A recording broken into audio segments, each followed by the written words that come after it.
Sommes-nous seuls dans l'univers? L'homme a toujours observé les étoiles dans l'espoir de découvrir des preuves de l'existence d'autres formes de vie. Mais la vérité n'est pas là. Elle se trouve ici. Depuis la Seconde Guerre mondiale, le gouvernement britannique surveille étroitement son espace aérien.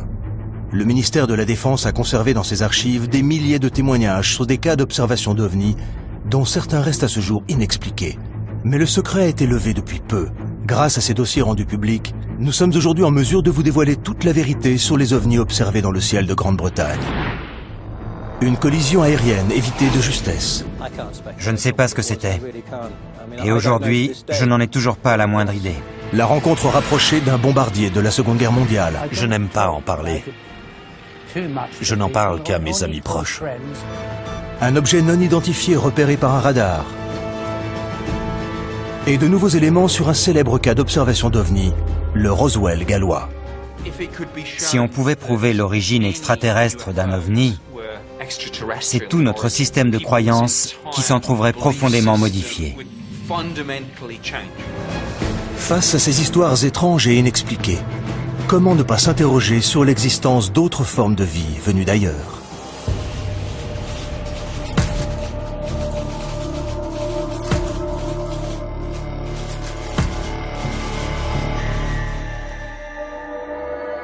Parmi les questions les plus fréquemment posées sur Internet, 3 mots viennent en tête. Et les 2 premiers n'ont rien de surprenant. S'ils exercent un véritable pouvoir de fascination dans l'imaginaire collectif, les ovnis sont aussi les seuls de tous nos mythes du XXe siècle à avoir fait l'objet d'enquêtes, de surveillance et de manœuvres de dissimulation de la part du gouvernement. Nick Pope, qui a longtemps travaillé pour le ministère de la Défense britannique, en sait quelque chose.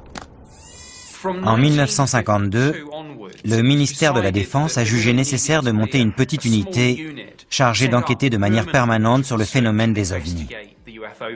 Il existait donc bien, des années 50 aux années 2009, une petite division au sein du ministère de la Défense, le projet OVNI, chargé d'élucider les cas d'observation d'OVNI.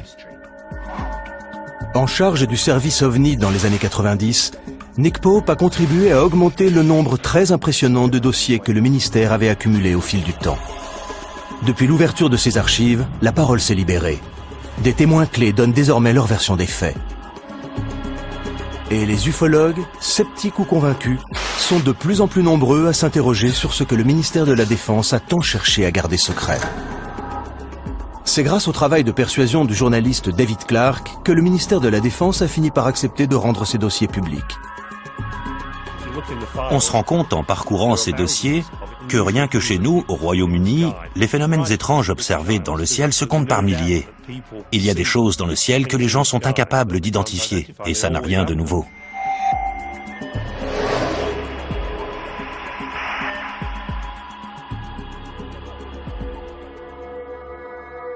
« 6 janvier 1995. 2 pilotes aux commandes d'un Boeing 737 transportant 60 passagers et effectuant la liaison Milan-Manchester signalent qu'ils viennent d'éviter de justesse une collision avec un objet non identifié. Un incident qui déstabilise les autorités britanniques. Il y a dans les dossiers du ministère de la Défense plusieurs cas de collision évités de justesse entre des avions de ligne et des objets non identifiés. Et l'incident le plus frappant est celui signalé par l'équipage d'un 737 de la British Airways. Speedbird 5061, survol des Pennines, 15 km. Ils approchaient d'une zone nuageuse, mais le ciel était encore bien dégagé, et la vision plutôt bonne, quand soudain le copilote a vu un objet illuminé comme un arbre de Noël leur arriver dessus.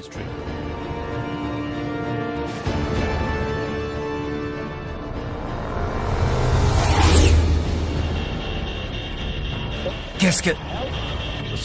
L'objet est passé tellement près qu'il s'est instinctivement baissé. Il a vraiment cru qu'il allait le heurter. Il s'est aussitôt tourné vers le commandant pour lui dire « Vous avez vu ?» Et le commandant lui a répondu « Oui, j'ai vu ». Les pilotes appellent aussitôt la tour de contrôle de Manchester. De peur de voir leur réputation mise à mal, les pilotes ne sont pas vraiment enclins à dire qu'ils ont vu des soucoupes volantes. Et ce qui est intéressant dans cette affaire, c'est que les deux pilotes ont pris l'initiative de faire un rapport officiel sur la collision qu'ils venaient d'éviter dès leur arrivée à l'aéroport, pour que l'aviation civile fasse une enquête sur ce qui avait bien pu se produire. Et c'est exactement ce qui s'est passé. À la suite de cet incroyable incident, le ministère diligenta une enquête complète et approfondie, dont Anthony Booth, responsable des enquêtes de sécurité dans l'aviation civile, fut chargé. C'était très étonnant comme affaire. Ça faisait 7 ans que je travaillais dans ce service et jamais encore je n'avais été confronté à un cas pareil. Nous avons interrogé les deux pilotes, examiné les enregistrements radars, les transcriptions des enregistrements des voix des pilotes, de celles des contrôleurs du trafic aérien de Manchester, tout ce qui pouvait nous éclairer sur la nature de cet objet. Si les pilotes refusent aujourd'hui de s'exprimer publiquement sur cette affaire, nous savons aujourd'hui, grâce à l'ouverture des archives du ministère de la Défense, ce qu'ils ont déclaré à Anthony Booth à l'époque. Je regardais droit devant moi quand j'ai vu quelque chose passer sur le côté qui a attiré mon attention.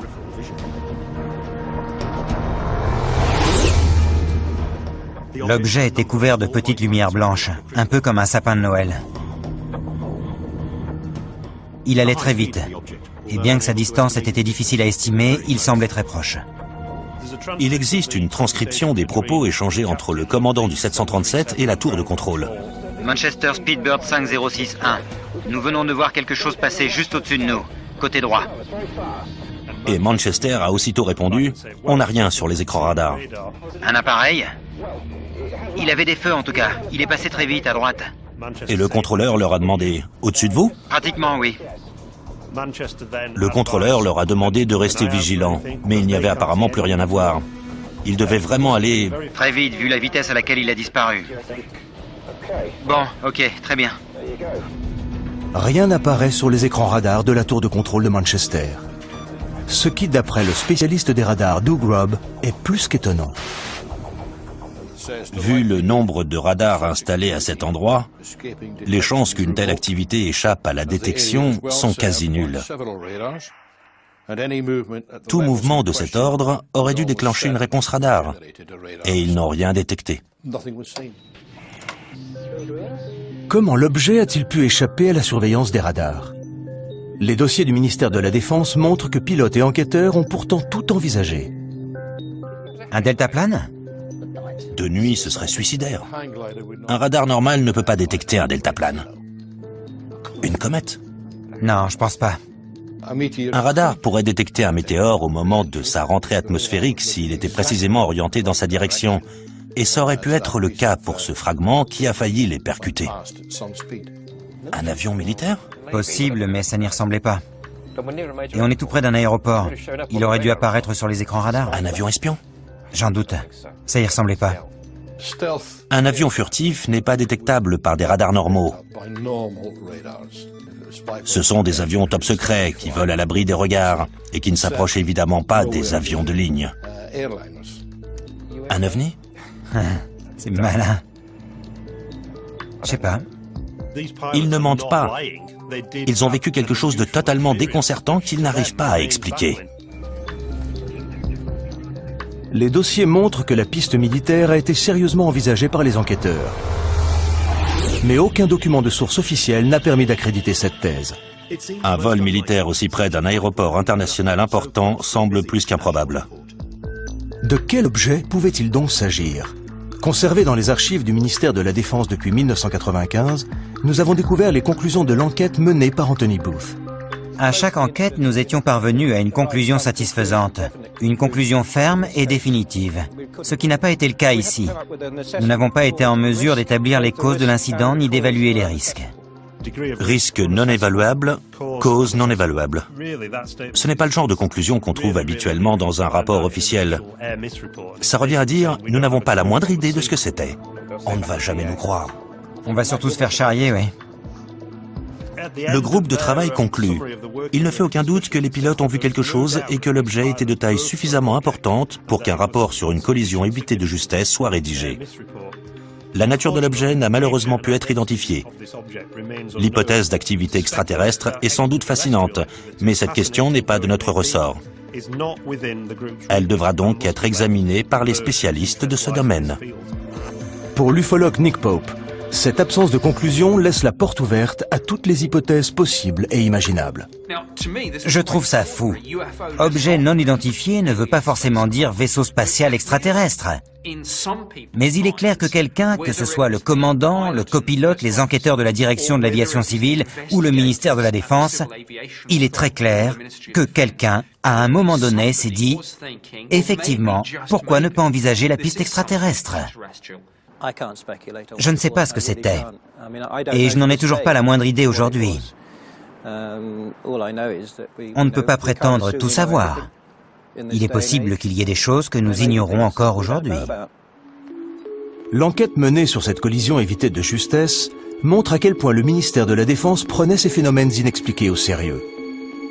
Le service OVNI a reçu au fil des années de nombreux rapports de pilotes, témoins d'incidents similaires pendant la Seconde Guerre mondiale. Des affaires jugées pour certaines tellement graves que les plus hautes autorités de l'État en furent informées. L'ouverture des archives du ministère de la Défense a permis à de nombreux experts de vérifier ce dont ils se doutaient. Le gouvernement britannique s'intéressait aux cas d'observation d'OVNI dès la Seconde Guerre mondiale. Je n'aime pas en parler. Je n'en parle qu'à mes amis proches ou à ceux qui, comme moi, ont participé à des raids aériens pendant la guerre.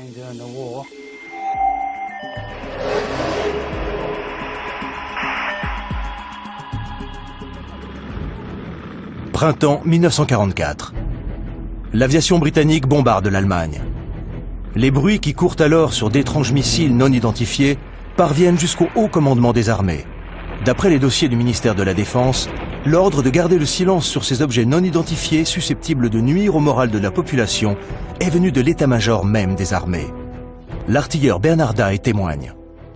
Voici le journal que je tenais pendant la guerre. À la date du 26 avril, j'ai écrit « Opération Essen ». Raid aérien de 300 appareils sur Essen. Le même jour, Bernard Day assiste à un événement incroyable. Des objets non identifiés que je décrirais comme des boules de feu incandescentes. C'est la première fois que Bernard Day s'exprime publiquement sur ce qui lui est arrivé cette nuit-là. Nous avons quitté la zone cible pour rentrer à notre base, à Mildenhall.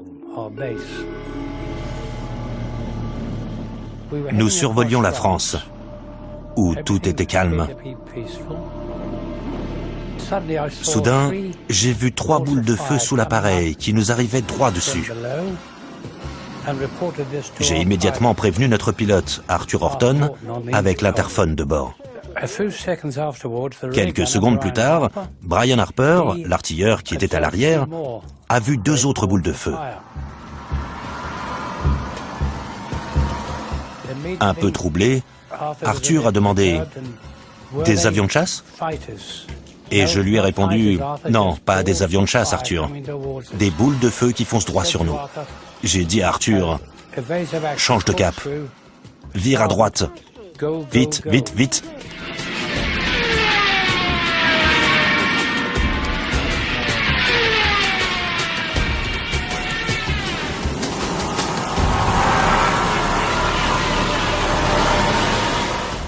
On volait à près de 500 km/h. L'appareil tremblait comme une feuille. Et on n'arrivait toujours pas à les semer. Le pilote avait peur de cramer les moteurs. Dave, l'ingénieur, a dit « Mais et les moteurs ?» Et on lui a répondu « T'occupe, fonce !» ou quelque chose dans ce goût-là, mais avec quelques noms d'oiseaux en plus. On a eu la trouille de notre vie ce jour-là. Et puis, les 5 boules de feu ont fini par perdre de leur vitesse. Elles ont disparu dans la nuit. Et on est rentré à la base sain et sauf. À notre arrivée à la base, à Mildenhall, Nous avons été interrogés, comme le voulait la procédure habituelle, par des officiers de renseignement, qui se sont bien fichus de nous. Et le pilote, qui était passablement agacé, leur a dit « Je suis sûr que si vous aviez été avec nous, vous trouveriez ça beaucoup moins drôle. » Nous lui avons demandé s'il avait une idée de ce que c'était. J'étais vraiment perplexe. Je me suis dit que c'était peut-être de nouvelles armes de guerre que les Allemands avaient inventées. Et le cas de Bernard Dye n'est pas unique. D'autres membres d'équipage ont assisté à des phénomènes inexpliqués pendant la guerre. Une de ces affaires a même été étouffée. Et l'ordre est venu des plus hautes sphères de l'État. Winston Churchill, le Premier ministre de l'époque, avait tellement peur des fuites qu'il a demandé à ce que le rapport soit classé top secret pendant 50 ans. Monsieur Churchill a demandé à ce que le rapport soit classé top secret pendant 50 ans et qu'il reviendrait à un futur Premier ministre de réévaluer son niveau de classification. L'ordre donné par Churchill concerne un incident rapporté par l'équipage d'un avion de la Royal Air Force revenant d'une mission de reconnaissance en Allemagne.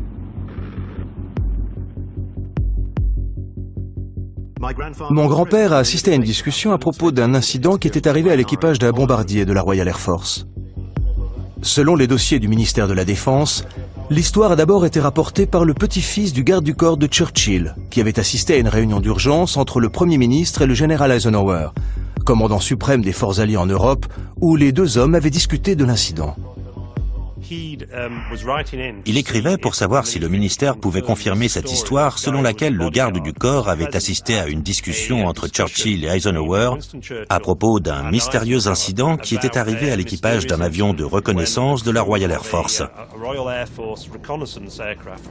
Ces hommes disaient avoir vu un objet métallique arriver à leur hauteur, puis les prendre en chasse, en se comportant de manière tellement étrange qu'aucun des membres de l'équipage n'avait pu y reconnaître un appareil de l'aviation allemande ou tout autre aéronef ennemi qu'ils auraient pu connaître. Un expert en aéronautique est également présent à la réunion. Il a écarté la possibilité d'un missile, un missile ne pouvant ralentir sa course pour rester à la hauteur d'un avion moins rapide que lui. Pour Churchill, l'affaire n'ira pas plus loin. Quand l'un des participants à la réunion a évoqué la possibilité d'un objet volant non identifié, Churchill a immédiatement demandé à ce que l'incident soit classé top secret. Le dossier va même plus loin. On y apprend combien Churchill s'inquiétait de la réaction des Britanniques s'ils avaient eu vent de cette mystérieuse affaire d'OVNI. Il faut classifier l'information au plus vite, au risque qu'elle ne sème la panique au sein de la population et qu'elle ne détruise la foi des Britanniques en leur Église. D'après les dossiers du ministère de la Défense, ce n'est pas la première fois que Churchill est amené à gérer une affaire d'OVNI. En octobre 1912, d'étranges lumières avaient été aperçues au-dessus des chantiers navals de Chiemess dans l'Essex. Et Winston Churchill, qui était alors Premier Lord de l'Amirauté, avait dû s'en occuper. Il avait d'ailleurs dû admettre devant le Parlement qu'il n'était pas en mesure d'expliquer ce qui s'était passé. Les dossiers montrent que même après la guerre, Churchill s'intéressait de près à ces phénomènes inexpliqués. Après la vague d'observations d'OVNI à Washington, qui fit la une des journaux en 1952, Churchill s'est beaucoup intéressé à ces histoires. Il a d'ailleurs envoyé une note au secrétaire d'État de l'air disant « Quel crédit faut-il accorder à ces histoires de soucoupes volantes? J'aimerais en savoir plus. Envoyez-moi un rapport quand cela vous sera possible. » Bernard Dye ignorait tout de ces affaires que Churchill prenait tant de soin à dissimuler au grand public pendant la Seconde Guerre mondiale. Nous lui avons montré le dossier du ministère de la Défense concernant Churchill. D'après ce que j'ai lu dans ce rapport, ça ressemblait vraiment beaucoup à ce que j'ai vu moi-même cette nuit-là. J'ignorais totalement que Churchill en avait été informé, mais ça ne m'étonne pas vraiment, car il s'est passé des choses vraiment étranges pendant la guerre, dont je ne peux pas être le seul à avoir été témoin. Ce qui est frappant, c'est le nombre très élevé d'incidents de ce type rapportés par les équipages dans les années 40. Des dossiers de la Royal Air Force conservés aux archives nationales mentionnent ces rapports sur des phénomènes semblables à des explosions de roquettes qu'on n'a jamais pu expliquer. Mais à la fin de la guerre, quand on a interrogé les pilotes de la Luftwaffe, certains ont raconté avoir vu des choses similaires qu'ils ont prises pour des armes secrètes ennemies. Y aurait-il une explication rationnelle à ces phénomènes observés par les équipages pendant la guerre? À l'époque, on a mis ça sur le compte de l'état de stress des pilotes et des équipages, qui, face au danger, secrétaient de telles doses d'adrénaline que leur perception en était altérée. OVNI ou pas, ces dossiers montrent à quel point les dirigeants de la Seconde Guerre mondiale tenaient à ce que ces affaires restent secrètes.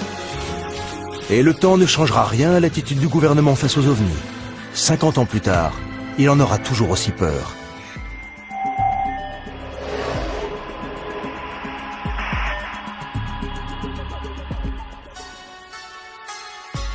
Pitlochry, Écosse. De l'avis de nombreux ufologues, jamais au cours des 20 dernières années, plus grande machination n'avait été montée pour étouffer une affaire d'OVNI. En 1990, des photos d'un objet non identifié survolant une région reculée d'Écosse sont envoyées au ministère de la Défense avant de disparaître mystérieusement. Le journaliste Mark Pilkington a passé de nombreuses années à essayer de les retrouver. Ces photos ont été prises le 4 août 1990 par deux personnes qui disent avoir vu sur la 9, près de Calvin et de Pitlochry, un immense appareil en forme de losange qui est resté en position stationnaire pendant une dizaine de minutes. Ils ont pris 6 photos. L'objet était accompagné par 2 avions que le ministère de la Défense a reconnus par la suite comme étant des avions de chasse. Le photographe, qui n'a jamais été identifié, a envoyé ces 6 photos au Daily Record, un journal écossais. Le journal n'a jamais publié d'article sur cette affaire, mais a envoyé les photos au ministère de la Défense. D'après le dossier, le ministère de la Défense a fait développer les photos qui ont disparu depuis avant de renvoyer les négatifs au journal. Curieusement, le journal n'a jamais publié les photos ni d'articles sur l'affaire et a, selon toute vraisemblance, renvoyé les photos aux 2 hommes dont les noms ont malheureusement disparu du dossier, nous empêchant donc de les interroger. Ce qui fait quand même beaucoup de mystère. Tout ce qui reste dans le dossier, c'est une photocopie des 6 photos, dont les ufologues se sont servis pour faire une maquette. Mais Nick Pope, lui, a eu les photos originales et le dossier entre les mains quand il travaillait au ministère de la Défense. Les photos ont été examinées et par les services de renseignement de la Défense et par le Centre national d'analyse d'images qui ont l'un et l'autre conclu qu'il s'agissait bien d'un objet réel qui faisait entre 25 et 30 mètres de diamètre. J'ai longuement discuté de cette photo avec mon homologue des services de renseignement de la Défense à l'occasion d'une réunion d'information sur les ovnis. Et il était clair que l'objet intéressait la Défense au plus haut point parce qu'il était de toute évidence capable de performances que notre technologie ne nous permettait pas. Le ministère de la Défense est bien décidé à minimiser l'incident. Il y a un document intéressant émanant du service de presse du ministère de la Défense sur la conduite à adopter au cas où ces photos se retrouvaient dans les journaux et qu'on leur posait des questions. On leur demande, entre autres, de dire qu'ils ont bien examiné les photos, mais qu'ils ne sont parvenus à aucune conclusion définitive sur la nature de l'objet. Et si les journalistes se montraient trop pressants, ils devaient répondre que tous les cas d'observation d'OVNI reçus au ministère étaient adressés au service responsable de la défense antiaérienne du Royaume-Uni. À l'époque où il travaillait au ministère, Nick Pope avait un agrandissement de la photo sur le mur de son bureau. Jusqu'à ce qu'un jour, son supérieur la retire. On ne peut pas écarter l'éventualité d'un prototype d'avion espion américain top secret. Mon chef de service s'en est en tout cas persuadé. Pour lui, c'était un drone ou un avion secret. Et il m'a demandé de la retirer. On sait, grâce au dossier, qu'on s'interrogeait beaucoup en interne sur l'éventualité d'un avion espion appartenant aux Américains. Et pourquoi, si c'était le cas, ils n'avaient pas demandé d'autorisation avant de faire voler cette chose dans notre espace aérien. Pour Mark Pilkington, les événements de l'époque ne sont peut-être pas étrangers à l'affaire. Peut-être a-t-on pris l'objet pour ce qu'il n'était pas. C'était juste 2 jours après le début de la première guerre du Golfe, à un moment où il y avait de toute évidence d'importants déploiements de moyens aériens en direction du Moyen-Orient. Et le Royaume-Uni servait de base d'approvisionnement ou de lancement pour un grand nombre de ces avions. Comme Churchill 40 ans plus tôt, le ministère de la Défense est visiblement inquiet de la réaction de l'opinion publique. Aurait-il fait disparaître les photos de pickloquerie pour étouffer l'affaire? Il est possible que le ministère de la Défense ait détruit ces images. Soit parce qu'il pensait que c'était un avion espion américain, chose qu'on préférait nous cacher de toute évidence, soit parce qu'il n'avait effectivement pas la moindre idée de ce que c'était et qu'il aurait été trop embarrassant pour eux d'admettre qu'il y avait dans notre espace aérien des choses bien plus rapides et maniables que nos propres appareils, pour lesquels nous n'avions en plus aucune explication. Reste que toute cette affaire repose, il faut quand même le souligner, sur une image en noir et blanc extrêmement floue qui, pour autant que je sache, pourrait tout aussi bien être l'œuvre d'un enfant de 6 ans. Pilkington est toujours à la recherche des photos originales, dans l'espoir de découvrir ce qui a bien pu mettre la défense britannique à aussi rude épreuve. Non moins de 6 ans plus tard, une autre affaire similaire déclenchera une vaste enquête militaire et remettra en cause la position même du secrétaire d'État à la Défense.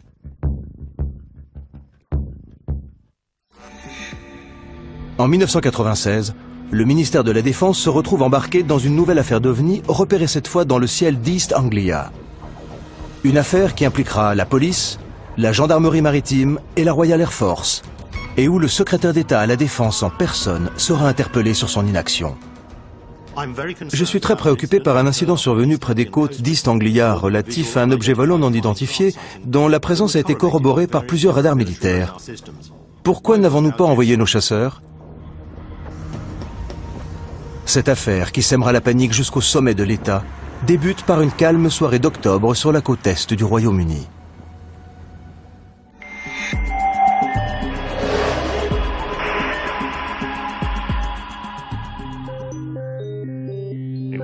L'information est d'abord venue des services de police, comme l'indique l'extrait suivant.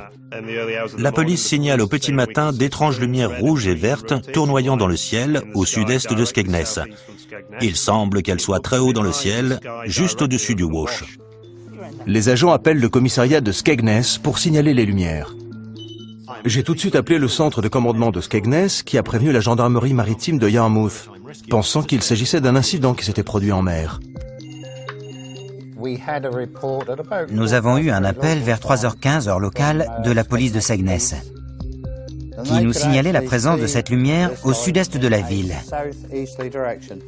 Nous ne savions pas ce que c'était à ce moment-là, mais nous avons immédiatement prévenu les radars de la défense antiaérienne pour savoir s'ils avaient repéré quelque chose de leur côté.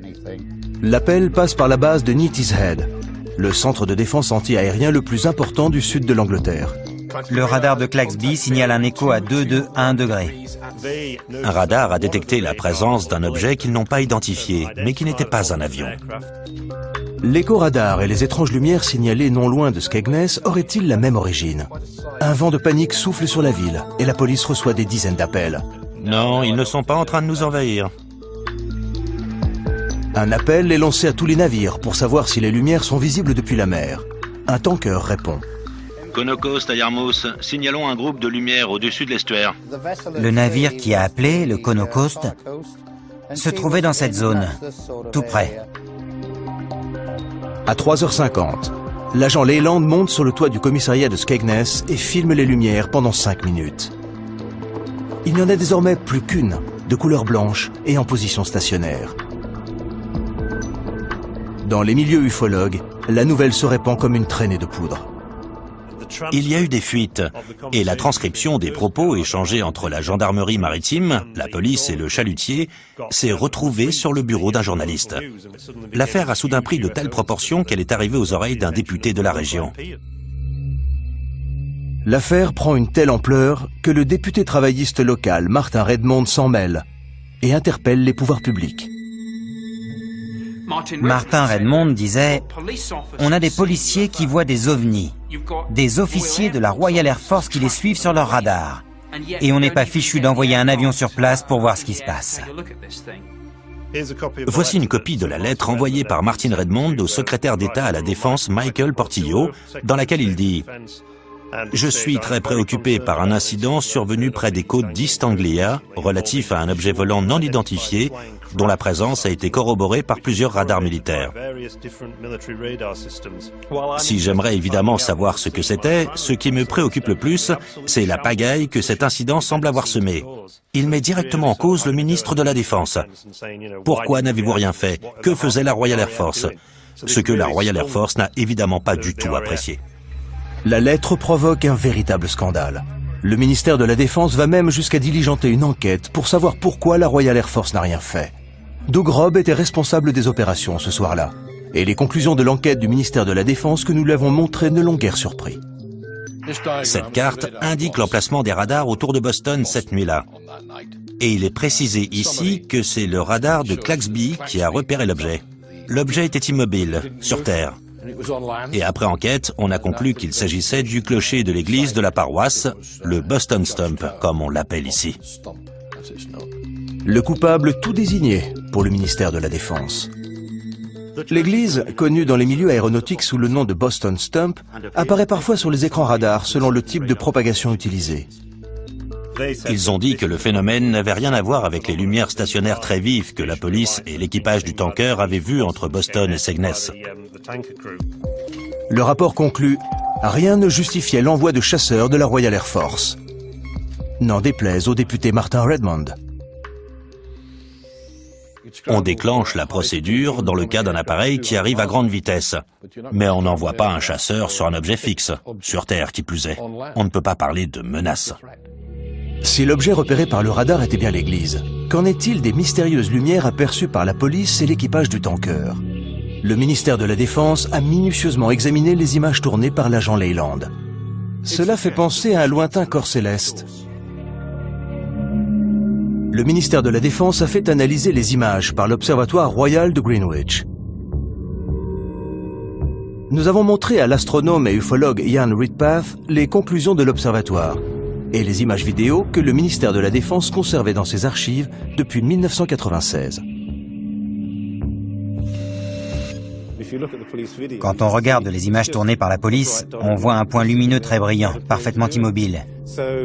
Et si certains y ont vu un ovni, c'est bien la preuve que même un témoin de bonne foi peut se tromper et prendre un corps céleste particulièrement lumineux pour ce qu'il n'est pas. Et le plus souvent, c'est la planète Vénus. On l'a d'ailleurs surnommée la reine des ovnis, car c'est le corps céleste le plus lumineux après le Soleil et la Lune. Et ça pourrait très bien être ce que les policiers ont vu. Quant aux couleurs attribuées aux lumières, il a là aussi son idée sur la question. Souvent, quand on zoome avec une caméra, l'image devient totalement floue. Et le fait que la lumière prenne ici des formes étranges vient du diaphragme de l'objectif. Mais cela n'explique pas ce que l'équipage du tanker a pu voir. D'après l'enquête du ministère de la Défense, la lumière aperçue par les marins ne venait pas de la planète Vénus, mais d'une autre direction, ce qui laissa les enquêteurs perplexes. Ces lumières restent inexpliquées. Pas pour Ian Redpath, qui a beaucoup réfléchi à la question. Ce que les hommes à bord du tanker ont vu au nord était, à mon avis, une autre étoile très lumineuse, Vega, connue pour ses scintillements multicolores. Mais si cette affaire a pris de telles proportions, c'est, d'après David Clarke, pour une raison bien précise. Ça s'est passé en 1996, l'année où la série X-Files battait des records d'audience en Angleterre. Et curieusement, c'est aussi l'année 1996-1997 où on a enregistré le plus grand nombre d'observations d'OVNI depuis 1978. Faut-il classer l'affaire? Ou connaîtra-t-elle de nouveaux coups de théâtre, comme la célèbre affaire aux multiples rebondissements connue sous le nom de Roswell gallois?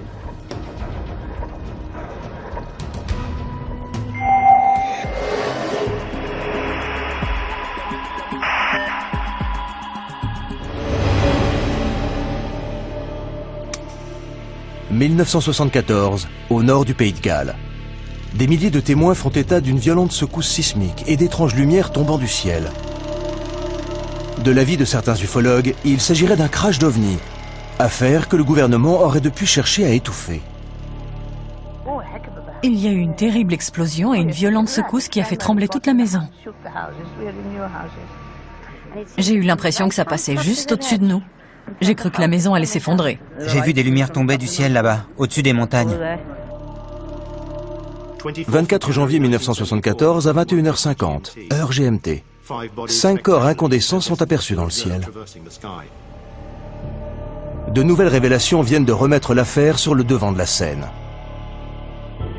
Désigné comme le principal témoin de l'incident de Berwyn, Hugh Lloyd, fils d'agriculteur, avait 14 ans au moment des faits.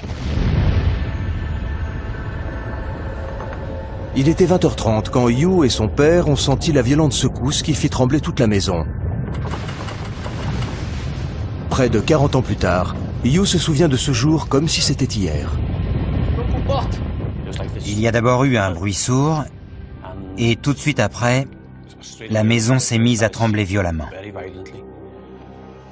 La lumière a vacillé et l'image de la télévision a disparu. Il n'y avait plus que de la neige sur l'écran. On était morts de trouille et on n'avait pas la moindre idée de ce qui se passait. Enoch a dit « il a dû y avoir une explosion » et le téléphone s'est mis à sonner. C'étaient les voisins qui voulaient savoir si on avait ressenti la même chose. Et puis une vingtaine de minutes plus tard, quelqu'un a frappé à la porte. Bonsoir. Bonsoir. C'était un agent de police. Il nous a dit qu'on leur avait signalé un accident aérien du côté de Berwyn et qu'il avait besoin de notre Land Rover pour s'y rendre. Comme je n'avais que 14 ans, j'ai dit à Enoch, « Il vaut mieux que ce soit toi qui conduise. »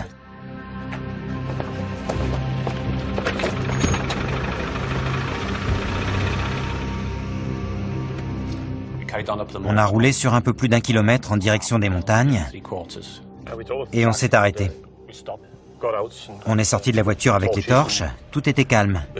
Il faisait tellement noir qu'on n'y voyait rien. Répartissez-vous les torches. Un des policiers a dit « Il n'y a rien. C'est trop calme pour qu'il se soit passé quelque chose ici. Autant que vous rentriez. » On a fait demi-tour et au moment où on arrivait à la voiture, on a vu une lumière très vive. « Qu'est-ce que c'est que ça ?» Au-dessus de la vallée, juste derrière ces arbres, là-bas, à gauche, dans la vallée entre ces deux montagnes, une lumière très vive qui montait du sol. Une lumière vraiment éblouissante. On voyait bien qu'elle montait du sol, mais on n'arrivait pas à voir d'où précisément. Parce qu'on ne voyait pas le fond de la vallée d'où on était. Ça ne ressemblait pas à un crash aérien. La lumière était trop blanche pour que ce soit un feu, et ça n'a duré qu'une vingtaine de secondes, tout au plus.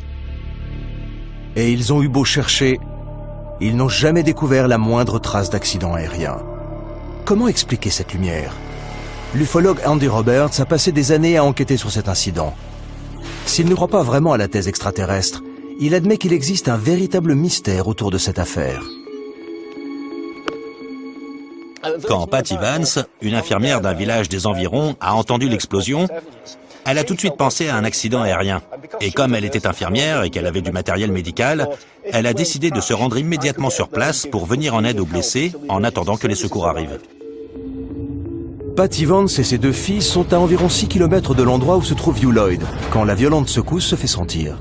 Qu'est-ce que c'est? On aurait dit un avion. Elle a pris sa voiture avec ses 2 filles et elle a roulé pendant une quinzaine de minutes sur la départementale, pensant voir surgir une épave d'avion en feu à chaque instant. C'est la route qu'elle a prise ce soir-là, une route qu'elle connaissait bien et qui ne lui posait aucun problème, même de nuit.